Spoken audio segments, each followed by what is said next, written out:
Hello friends, welcome to Mithan tips. Sunday வந்தாலே non veg இல்லாமல் அதனால் முடியாது. ஸோ இன்றைக்கி எங்கள் வீட்டில் ரொம்ப சிம்பிளாக கருவாட்டு குழம்பு தான் செஞ்சுருந்தோம். கருவாட்டு குழம்புல இன்றைக்கி முருங்கைக்காய், கத்திரிக்காய் எல்லாமே ஆட் பண்ணி செஞ்சுருந்தோம். அதை செய்யும் போதே வீட்டுக்குள்ளே வாசனை அப்படி கமகமன்னு வீசிச்சு. மிதுனுக்கு ரொம்பவே ஃபேவரட்டான இந்த கருவாட்டு குழம்பு எப்படி செய்யலான்னு பார்க்கலாமாங்க. இன்றைக்கி கருவாடு குழம்புக்கு நான் எடுத்துருக்கிறது நெத்திலி கருவாடு. இதை ஃபஸ்ட்டு க்ளீன் பண்ணிக்கலாம். அதுக்கு முதல்ல தலையும் வால்பகுதியும் தனித்தனியாக பிச்சு வச்சிடலாம். அதுக்கப்புறமா இதை கம்ப்ளீட்டாக க்ளீன் பண்ணிவிட்டு இதை ஹாட் வாட்டர் விட்டு நல்லா வாஷ் பண்ணிக்கலாம். ஃபஸ்ட்டு ஹாட் வாட்டரில் ஒரு 10 to 15 மினிட்ஸ் அப்படியே ஊற விட்டுட்டு அதுக்கப்புறமா ஒரு 10-15 தடவை நல்லா கழுவிக்கோங்க. எந்த அளவுக்கு டஸ்ட் இருக்கோ அதை பேஸ் பண்ணி நீங்கள் கழுவிக்கோங்க. இப்போ நல்லா க்ளீன் பண்ணி வச்சு அதுக்கப்புறமா வாஷ் பண்ண ஸ்டார்ட் பண்ணிடலாம். ஃபஸ்ட்டு நம்ம க்ளீன் பண்ணி வச்சதை போட்டு அதுக்கப்புறமா ஓரளவுக்கு சூடு, ரொம்ப கொதிக்கிற தண்ணி வேண்டியதில்லை. கொஞ்சம் நம்மளுக்கு தெரியும் இல்லையா, சவுண்டு வர ஆரம்பிக்கிற மாதிரி அந்த தண்ணி ஸ்டேஜ் வந்ததும் நம்ம இதை எடுத்து கருவாட்டில் ஊற்றிட்டு ஒரு 10 மினிட்ஸ் அப்படியே விட்டுருங்க. இதில் இருக்கக்கூடிய மண், டஸ்ட்டு எல்லாமே தனியாக பிரிஞ்சிடும். அதுக்கப்புறமா நம்ம பச்சை தண்ணியில் நல்லா வாஷ் பண்ணி எடுத்துக்கலாம்.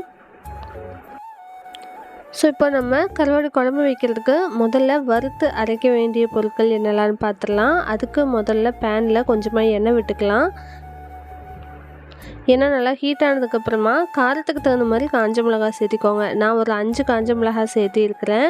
இது பார்த்திங்கன்னா கொஞ்சம் காரமாக இருந்தது அப்படிங்கிறதுனால நான் 5 மட்டும் சேர்த்திருக்கேன். இது கூட பெப்பரும் ஆட் பண்ண போகிறோம் அப்படிங்கிறதுனால பார்த்து சேர்த்திக்கோங்க.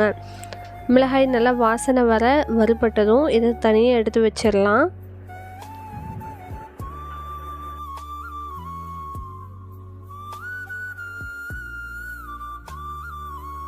அதே பேனில் எண்ணெய் சரியாக இருந்தால் விட்டுருங்க. எண்ணெய் பத்தலை அப்படின்னா கொஞ்சமாக சேர்த்திட்டு ஒரு கை அளவுக்கு வர கொத்தமல்லி எடுத்துக்கோங்க.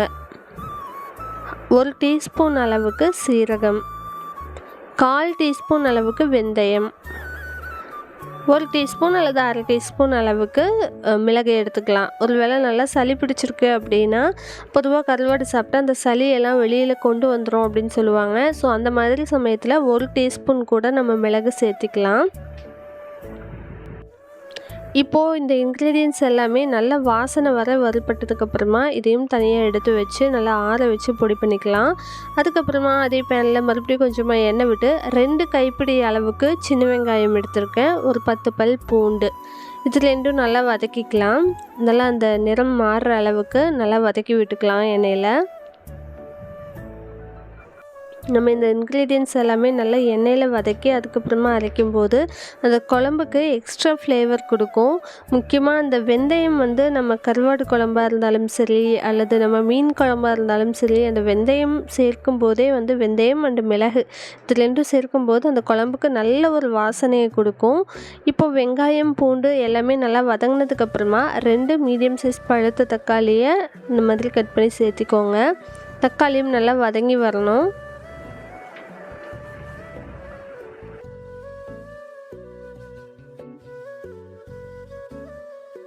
புளிப்புக்கு ஒரு லெமன் சைஸ் அளவுக்கு புளியை நான் ஏற்கனவே தனியாக ஊற வச்சுட்டேன். இப்போது தக்காளி நல்லா வதங்கினதுக்கப்புறமா அதையும் எடுத்து ஆற வச்சு எல்லாத்தையும் ஒட்டுக்க போட்டு அரைச்சி எடுத்துக்கலாம்.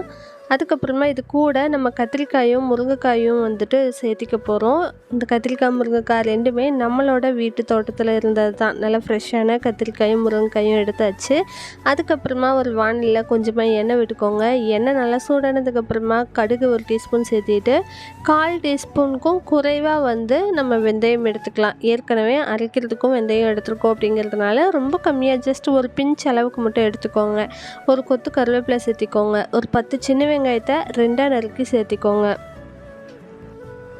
இப்போது வெங்காயம், கருவேப்பிலை எல்லாம் நல்லா வதங்கினதுக்கு அப்புறமா நம்ம வெட்டி வச்சுருக்க காய்கறிகளை இது கூட சேர்த்திடலாம். இது கூட நீங்கள் உருளைக்கிழங்கு இருந்தாலும் சேர்த்திக்கலாம். நான் கத்திரிக்காய், முருங்கைக்காய் மட்டும்தான் சேர்த்திருக்கேன். இதை நல்லா எண்ணெயிலேயே ஒரு பாதி அளவுக்கு வதங்குற அளவுக்கு மிக்ஸ் பண்ணி விட்டுக்கோங்க.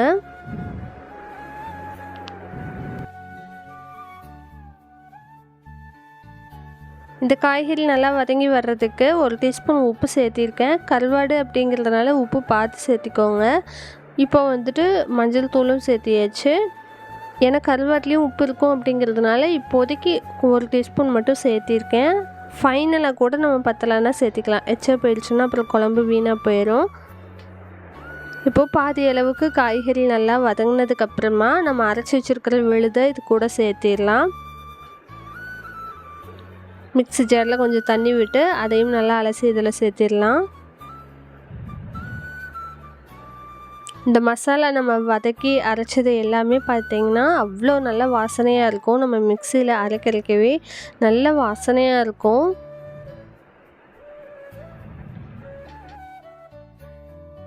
இப்போ நம்ம ஒரு லெமன் சைஸ் புளியை வந்து ஊற வச்சுருந்தோம் இல்லையா, அந்த தண்ணியும் இது கூட சேர்த்திடலாம். இந்த அரைச்சி வச்ச விழுது அதுக்கப்புறம் புளித்தண்ணி ரெண்டையும் சேர்த்தி நல்லா வந்து கொதிக்க விட்டுறலாம்.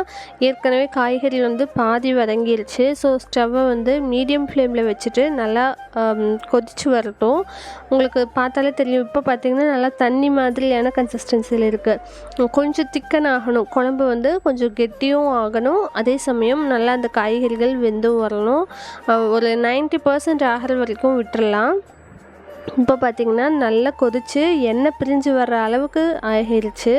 இந்த ஸ்டேஜில் நம்ம கருவாடு சேர்த்திக்கிட்டா போதும். ஏன்னா நம்ம ஏற்கனவே கருவாடு வந்து சுடுதண்ணியில் போட்டிருக்கிறதுனால அதுலேயே வந்து ஓரளவுக்கு அது குக்கான மாதிரி, அதாவது வெந்த மாதிரி இருக்கும். ஸோ அதுக்கப்புறம் ஒரு 10 தடவை நல்லா வாஷ் பண்ணி எடுத்ததுக்கப்புறம் கலர் பார்த்திங்கன்னா டிஃப்ரென்ஸ் தெரியும், முன்னாடி இருந்ததுக்கும் இப்போ க்ளீனாக இருக்கிறதுக்கும்.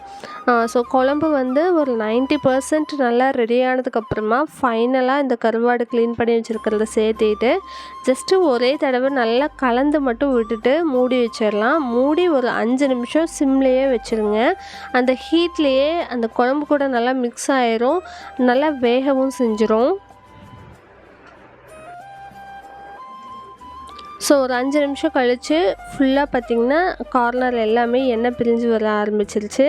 ஸோ இந்த ஸ்டேஜில் நம்ம ஸ்டவ்வும் ஆஃப் பண்ணிடலாம். அவ்வளோதான், சூப்பரான கருவாட்டு குழம்பு வந்துட்டு ரெடி ஆயிடுச்சு. இதை செய்ய ரொம்பவும் டைம்லாம் எடுத்துக்காது, டக்குன்னு செஞ்சிடலாம்.